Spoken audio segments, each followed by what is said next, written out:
What's going on, guys? So today I got something kind of exciting to show you.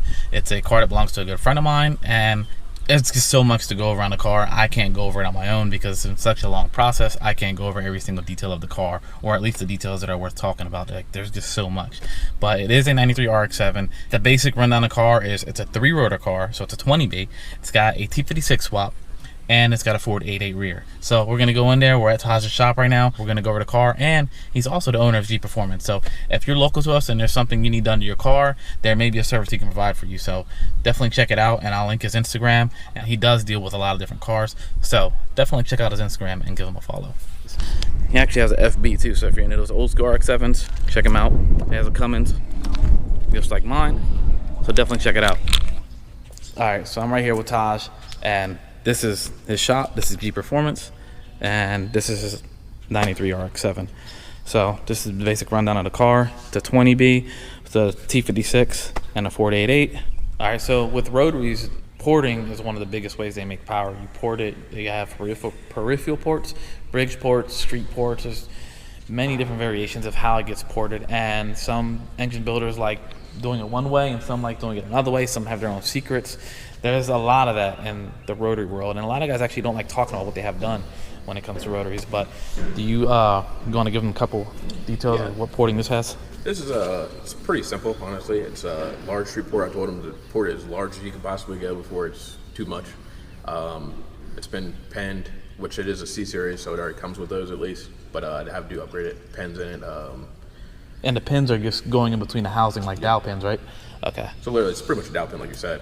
And then have the aftermarket studs, goopy studs, RX parts, Apex seals, still 2mm, all the other seals are OEM. That's pretty much it. It's a pretty basic build that should last. Hoping for next year, I'd like to go build it, but we have a couple other projects in the works, so we'll see what happens. Build will be insane, especially for a street car. And basically, as you can see how long the motor is, so the studs run from the front to the back of the motor, right? Yeah, there's a couple of them. There's some that go all the way through, and then there's some that go halfway through. So you got some that go to this iron right here. Then you have a couple other ones that go to the back iron, and the same with the back side of it. They just feed back through that way. And then when they assemble it, it's almost like they just stacks it. Yeah. So they stack each housing, each plate. And, the housing go on, the rotor will go on, and so on. So it's pretty cool to watch these get built. Since it is a 2-piece crank, it's a little weaker. I guess. More flex and stuff. Yeah, so it gets a little area of flex and give that kind of hurts the motor, but we're talking about serious drag applications like 6-second cars. We're not talking about an 8 or 9-second street car. So that's one thing anybody heavily racing will need to consider. That's why you see a lot more 13B cars drag racing than 20B.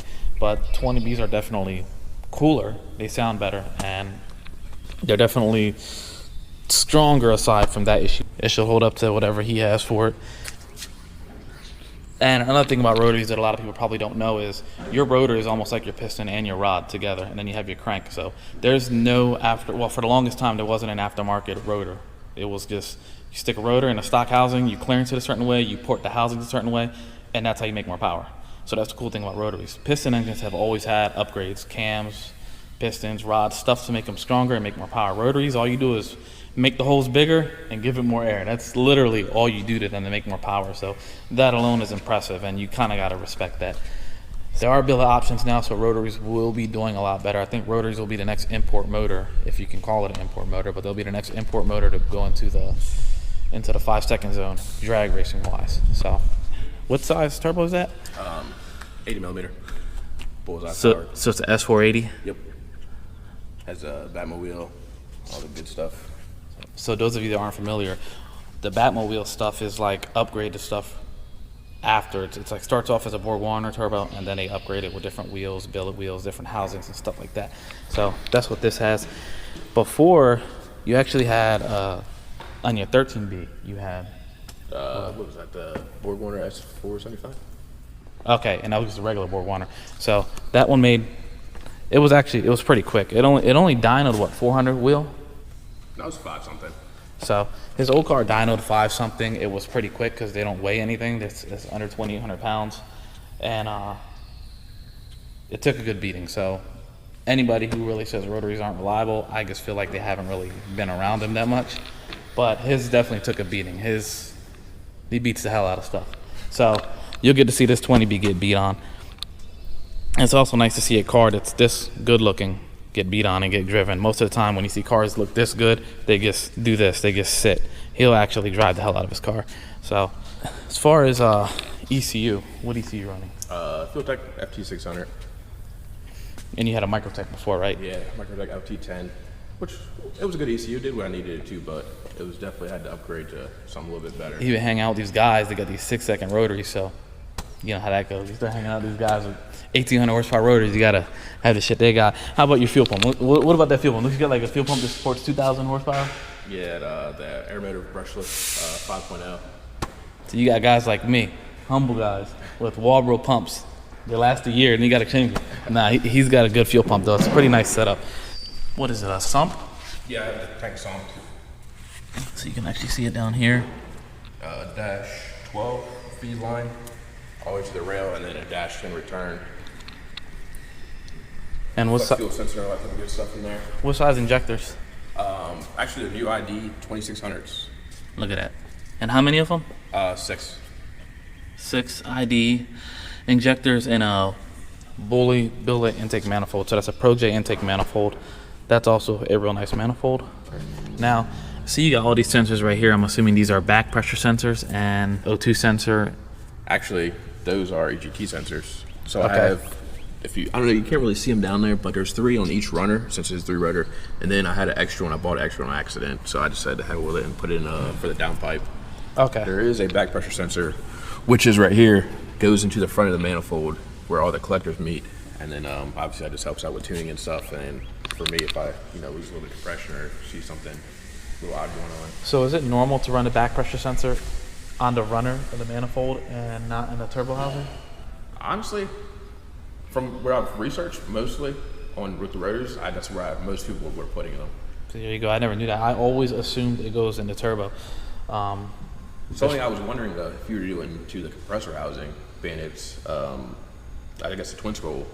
Yeah, it's Would like it throw it off? which side. Yeah, it does make sense. I'm probably way off on that, but I guess it's learning. You're always learning. So yeah, it has a lot of sensors. He has and all the Fueltech ECU is a great ECU, and it monitors all that really well. If you pay attention to all the drag cars, they all, like 90% of them are running Fueltech and Microtech, one or the other. So it's definitely an ECU to go with, especially on rotaries, because everybody tuning rotaries, they like that. Microtech and Fueltech. I don't know anybody tuning a rotary with Haltech. There's a few There's Haltechs out there Haltechs, now. but like AEM and ECU Master, stuff like that, you typically don't see as much of those with rotaries. Well, I don't even know if there is an AEM rotary, but some of the other ones, some of the Australian-made ECUs, some of those guys, they might mess a little bit more with the rotaries, but AEM and stuff like that, you don't see it. It's got CCW Classics. These are, what, 17 by 8 up front? Yeah, 17.8 in the front and then 17 by 12 in the rear with 315, 35, 18 to R88 Rs. And then the front is, I want to say, was it 245, 35 or 40? 245, 40. So it's pretty meaty, but it's a good aggressive looking setup. It's not super low profile, and this will obviously be good for the street because having a full-size front wheel is nice on the street instead of a skinny. The color is a custom color. It's not a color off of another car, so that's kind of cool. It's different. It was originally red, but it's been completely repainted, and it's a full color change. Door jambs, engine bay, obviously.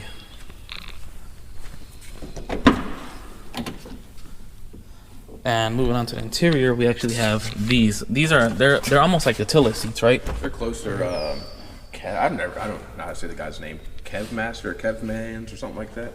And they're actually pretty comfortable. If you sat in Kirky seats, you'll hate them. They're only good to make a pass. These are actually comfortable and they look good and they're super light. I don't know how much lighter they are than the stock seats because FDs, everything about an FD is light. The wheels, the chassis of the car, the interior, all the panels, everything is made really light for these cars. So it's kind of hard to do weight reduction mods. So he actually has a Lexan rear window, these seats, and I think that's really it.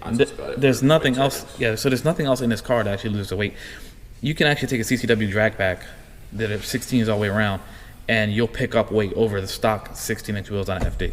That's how much effort Mazda put into making these cars really light. So that's the only downside, is that they're so light from the factories, you can't really make them lighter. The interior is still in pieces, not put back together. Like I said, the car just got fully repainted, so dash is still not complete. Sucks you can't really see the Fueltech display. This is gonna sit back further, all right? I actually have another one coming that is being made by Drake, so it's gonna pretty much sit both of these inside of. It's gonna be a flush mount for the ECU itself, and then the wideband. That way it looks pretty much OEM factory look. It's gonna be a flush mount for this. Yep, that's the ECU. This is the ECU? That's the ECU. This is the ECU? That's the motherfucking ECU. That's the ECU. That's legit? Yeah, that's the ECU? That's the ECU. I thought we was going to have to edit that out. That's the ECU. Holy shit. Yep. And then, like I said, you got your, this is going to be for the 3-step, which is what they call it, which is rolling anti-lag, and then stop for, obviously, the line lock. Okay. So okay. you got stop, red, and go baby go. That's nice though. It is. And you can see this shifter. What model is this? This is that's the Sicky shifter. Okay, it looks pretty stout. Are these different adjustments or anything, or is that just the way the linkage is? That's just how the linkage is. 'Cause they have different models for different lengths. So that I can't remember which one that is, but they have some that are extremely long, and then other ones that are a little bit shorter, just to fit whatever application. Talk about a short throw. Usually when you have a shifter with some length to it like this, by the time you get to the top, the throw has some slop in it. But you can see this is still super tight. This almost reminds me of a S2000 shifter. I have yet to sit in a car, even a modded car, that has a shifter that feels like S2K. And honestly, I went with the T56 just because I love how close the gearing feels in those. You know, it's funny. I hear people talk so much stuff in the Supra community going from V160 to T56, how they don't like it. But I gotta say, this feels better than my V160. I like it. I could live with this in the Supra. Throw a gear and a sloppy trans, but there's nothing like a nice tight trans. I really did not know that was the ECU. You said ECU, I'm like, you just call that an ECU. That's the ECU right there. It's crazy how they build everything in one little package versus like you got your other ECUs, you have your larger box and all that type of stuff. My AM is a big block. It's a box on the floor. That's just so nice. And the good thing about that is you can take it out and swap it from car to car. So if I have a harness for, let's say, that FC right there, I can take that ECU out and obviously put it in there, and then it'll run that car. And obviously just flash the map over to whatever map is for the car. See, that's pretty cool. So as far as suspension, the car just has Megan, Easy Street coils? I think so, yeah. So yeah, they're Megan Easy Street coils. It's actually been on the car for what, like 6 years, 7 years? 6 or 7 Probably years. longer. He put them on, I think, the first year or two he had the car, and we haven't taken them off yet. It rides really good with them. But back, we're definitely gonna have to upgrade those to looking at some probably either Penske or IDS pullers for the rear. so yeah, he definitely wants to switch to something more drag race oriented, like he said, Penske or IDS. They actually do a lot of good coilover options for Supras, RX-7s, and a lot of other cars for drag racing primarily. So I guess you don't plan to do any like turning with it anymore once you get those? Not as much. I'll play around with anything, so you already know how it's gonna be. Yeah. But it's gonna mostly, I was more or less in the car for drag racing, but I'm kind of turning it to more of a looking towards the street more so now, and a little bit of road racing. See what I can get in a half mile. The goal is 200, but we'll see. 200 and a half mile? Yeah. I mean, it's pretty light. We'll see what that 3-rotor makes. 3-rotor should make some good power with that turbo. So, along with suspension, we'll go over the brakes. The brakes are Willwood brakes with Hawk HP Plus pads. But it wasn't a direct bolt-on, or I guess it was direct bolt-on, right? Yeah, I would say someone on one of the Rx7 pages had made a kit where you pretty much use the Willwood 4-piston caliper in the front, and then use Mazda CX-9 rotors, and pretty much a little bit lighter setup, gives you a bigger, obviously, rotor and stuff like that, so more stopping power for there. Yeah, so you basically get it's like a BBK from Willwood, so it's all good quality stuff, and it's lighter than the factory stuff, and then like you said, you have more braking power, so it's good. And with the bigger rotors, they stay cooler longer, so it's less chance of brake fade and heating up the rotor and warping the rotor. So in a car that's this light, it's probably a little overkill, but it's definitely cool to have. So going over the body on this car, it's primarily a stock body RX-7. They are really good looking cars, but this bumper is a 99 spec front bumper. Are these aren't OEM, right? No, they're not OEM, but like that's just the way that, you know, the OEM light almost pretty much looks. It just has a black housing in it with a like LED bulb. Nothing crazy. So it's a little bit cleaner. It looks good. The lip is also for a 99 bumper. You could fit these on a 93 though, right? Yep. Yeah, so you could swap the lip back and forth if you wanted to, if you had a 93 front. Side skirts are also, what, 99? They're like a 99 replica pretty much, but same look. They just don't have that split there in the middle, or that meets for the fender body. Then ARP or APR mirrors. Something just changed it up a little bit. Look a little more sleek. They give it more like a time attack look. Yeah, I love a Tom that car, but unfortunately, I just think it's not for this, right? Yeah. The back bumper does have a diffuser. It's really clean looking. It fits the car really nice. It's I would say Shine Auto, I believe. I bought that thing, I don't know, so a long time ago. Shine We went to Penn State to get this. Yeah, Yeah. we went a long way. Yeah. He told me it was 1 hour away. It was a 5-hour drive. It was a good trip, though. We had fun, yeah. I didn't know where we were going. That's what people do these days. They kidnap you to go buy a diffuser. It's a nice diffuser though, so I'm not mad at him. I would have did it. You know, I'd kidnap a friend for a nice diffuser. So yeah, there's that. And then if you notice, these rear quarters are wider. They're actually, and they're not your typical rolled or pulled fender. It's trimmed, right? Yep. So it out, and then it's a. Man, I can't remember what year Beetle. It's off an old school Beetle. Pretty much, you take that fender, the flare of it, and you cut it, and it literally fits darn near perfect to the body of this car. So that's pretty wild. Taking a flare off an old school Volkswagen Beetle, we think, and there's a certain way you can flare it to fit the body of an RX-7, and you can tell the body work that was under the car was really, really nice, because I personally hate flares where the panel's straight and you can see the flare pop out. I hate those. Yeah, they look tacky, and they literally look like you just slapped it on and walked away.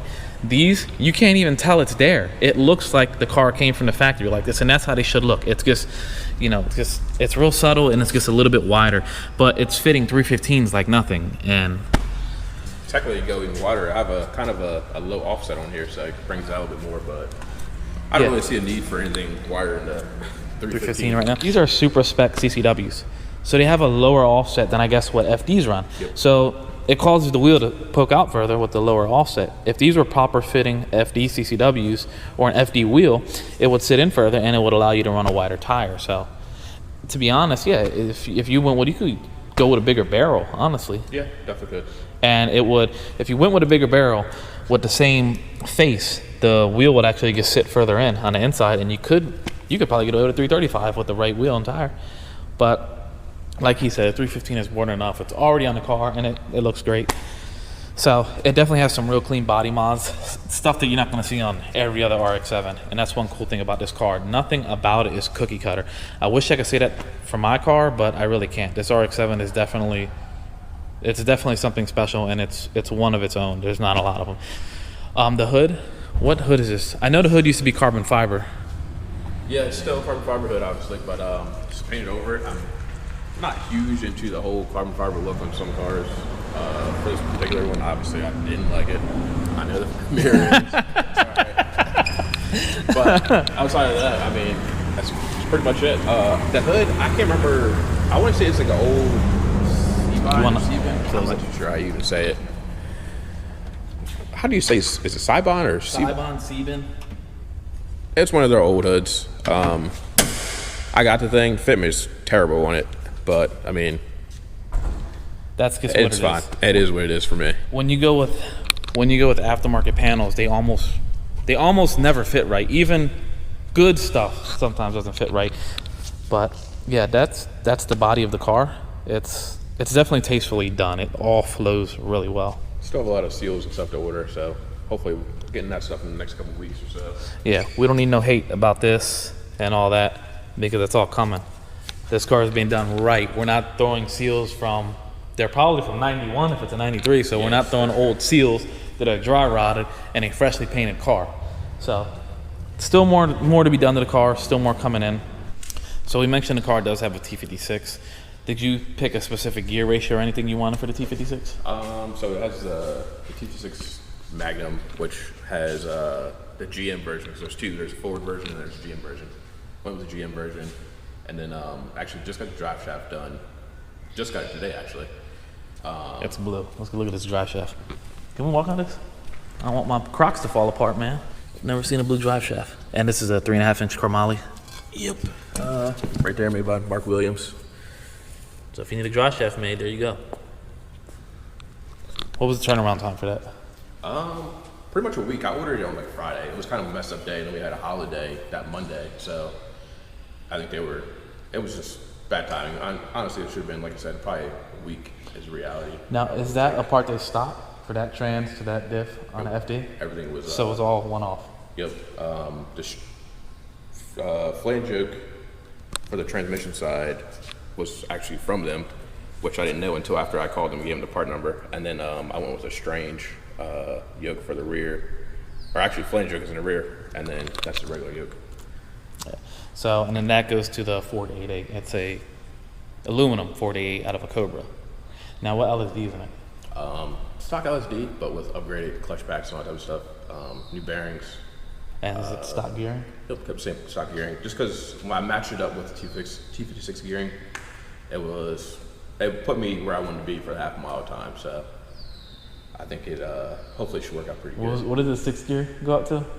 It was something crazy. It's like 270 mile an hour because the overdrive gear for the T56. So it said like 270 miles an hour. As far as the clutch and everything, I actually went with a QuickTime belt housing. I hate to say the product is not good, but I had to do a lot of fabrication to get that to fit correctly. A lot. This is before Joel was making a kit. So I don't know if anybody's familiar with Joel Grannis, but he makes a lot of T56 kits for Supras, SC300s, RX7s now, S2000s, 240s. Almost any car you want to put a 1JZ or 2JZ in, or even for the rotaries, he makes a QuickTime bell housing with a T56 or a Magnum. But he bought this thing way before that. You bought that like 3 or 4 years ago, right? Yeah, I've had it for a little while now. Then the clutch setup was it's a McLeod RST, I want to say. And then honestly, I forget what the discs are. But I mean, RST, it's pretty simple. I think it's not exactly, it's kind of an off-the-shelf clutch actually, that just is splined differently for the T56. I know it's a popular clutch for a lot of domestic guys, which is really nice because it makes it a little more affordable just because there's that many more cars running that particular clutch. The problem you have with the RX-7 trans and the Supra trans is there's not a lot of them. So when you go to buy a clutch, it's more expensive for a clutch that holds a lot less torque and a lot less power. And the drivability of these McLeod clutches, is it McLeod or McLeod? McLeod. These McLeod clutches, the drivability is way nicer. They actually make one for the Supra now that's supposed to be really close to stock feeling, so that's cool. I think that's it. Yeah, I want to say that's about it for the drivetrain. And then I did upgrade to I had bought drop shop axles, but the inner bars. Just literally a couple weeks ago, I decided that I was going to go ahead and just upgrade those and go with the pro levels. Just because, I mean, I've beefed up so much stuff with the car, why not keep it going, I guess, more so. Yeah, it's a never-ending cycle with these cars. We both have that issue. But at this point, his car, he just literally just did the rear. You changed the trans, because you had another trans before, right? Another T56? Yeah, actually, a T56 out of a GTO. I went with that one so it's double synchroed, so it could obviously handle the RPMs a little bit more. But it wasn't as beefy as the Magnum was. This Magnum I have now has a slight build to it. So we're going to see how that one goes. If it breaks, then it's just going to get a dog box probably put in it. Go from there. A dog box, huh? Yeah. See, he didn't tell me this. I mean, I got the FT600, so I mean, it has all the stuff there, the strain gauge and everything. Yeah. So like a sequential trans. Yep. So that ECU can control ignition timing and all that. So when you go to shift sequentially, it automatically pulls cuts timing out. Yep. So that's kind of cool. That's a whole other thing to get into though. But yeah, this is basically it. This is a rundown on the car. What coil packs are these actually? AEM Smart Coils. Talking about AEM, it does have AEM product on it. But that sums it up. Like I said, if you are interested in getting anything done rotary wise, he's definitely dealt with a lot of guys, good and bad. Like, he knows where not to go, he knows who not to deal with, and he knows who to deal with and who does good work, which is important to know with such a tight community. So it's, you want to know who you're dealing with. And If you're interested in getting work done, you have N54 car, N55 car, Coyote car, boxer motor Subarus. I mean, obviously Rotaries, Mustangs. There's a Mustang too. Go figure. So yeah, like literally, he's had his hands on pretty much just about any kind of car you could think of. Good turnaround times. He knows what he's doing. So if that's, like I said, if you're local and you need somebody to help you out with a car, he's definitely a guy you should look into. Check him out.